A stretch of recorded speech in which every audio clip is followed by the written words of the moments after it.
Երբևէ մտածել եք ինչպիսին կլիներ մարդը, եթե ապրեր հասարակությունից դուրս։ Իսկ ինչպես է հասարակությունն ազդում մարդու էության վրա, եւ ինչպես են տարբեր խառնվածքի տեր անձնավորություններն ապրում միևնույն միջավայրում։ Իսկ ինչպես են ձևավորվում փոխհարաբերությունները մարդկանց միջև եւ ողջ աշխարհում։ Պարզվում է, որ մարդկային փոխհարաբերությունների բնույթը ցույց է տալիս, թե մարդն ինչպես է հարմարվում եւ ինչպես ընդունվում հասարակության կողմից։ Այս գործընթացը կոչվում է սոցիալականացում։ Իսկ եթե մարդը չի հարմարվում եւ չի ներգրավում հասարակության մեջ, ապա տեղի է ունենում ապա սոցիալականացում կամ ապա հարմարում։ Այս դեպքում մարդը շեղվում է հասարակության կողմից ընդունված նորմերից, դրսևորելով շեղվող վարք։ Ապա հարմարման հետևանք կարող են լինել կախվածությունները, հանցագործությունները եւ այլ արատավոր երևույթներ։ Այս ամենից խուսափելու համար չափազանց կարևոր է սոցիալականացման անվտանգ միջավայրի ապահովումն ու խնդիրների արդյունավետ լուծումը։ Հետևաբար այն մասնագետը, ով կարողանում է կանխարգելել ապահարմարումն ու օգնել մարդուն գտնել իր տեղը հասարակության մեջ, առանցքային դեր ունի պետության զարգացման գործում։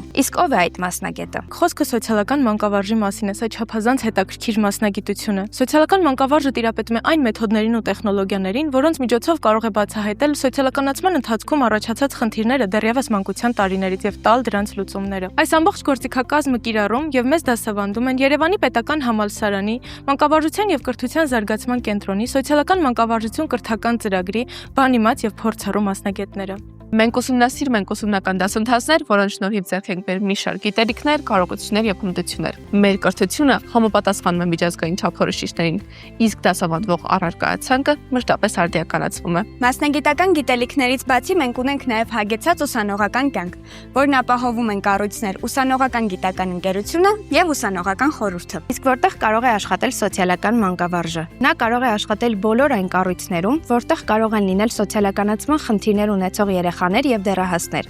Այդ կառույցներն են հանրակրթական դպրոցները, հատուկ հաստատությունները եւ խնամքի կենտրոնները։ Եթե քո առաքելությունն ես համարում աջակցել մարդկանց հանուն բարեկեցիկ հասարակության, ապա ընտրի սոցիալական մանկավարժությունը։